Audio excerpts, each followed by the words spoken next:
Nonprofits and advocacy groups tell KITV4's Diane that as workplaces continue to reopen, they may be facing a new set of problems. Una, Wog, pick that up, please. Kara Jabola-Carolus is working and parenting full-time during the pandemic. It's absolutely exhausting. It feels like being handcuffed to a treadmill. And we're 4 months in, and it's just constant disruption, constant fatigue. She's minding her 1- and 4-year-old boys. I'm breastfeeding while on Zoom calls and during meetings, during presentations. She's the executive director of the Hawaii Commission on Status of Women, a state feminist agency fighting for equality for ladies and girls. Well, the system was broken before we entered COVID-19, and there was very little support for women in caregiving going into the crisis. Nonprofit group Hawaii Appleseed agrees and says women have been hit hard 2 different ways.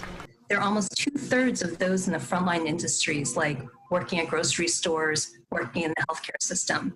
But at the same time, they're also hard hit by the unemployment crisis because they're concentrated in restaurants and hotels. About 1/3 of Hawaii's women are also caregiving for little children or kupuna. That's according to Hawaii Appleseed. I'm extremely angry.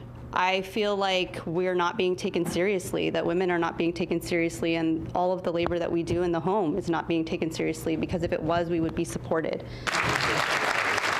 The legislature reconvenes on June 22nd, and women's advocates want lawmakers to spend federal CARES Act money on child care centers and subsidies for working parents. If childcare doesn't open up, then our economy can't open up. The road to economic recovery, they say, should not be across women's backs. Diane, KITV4 Island News.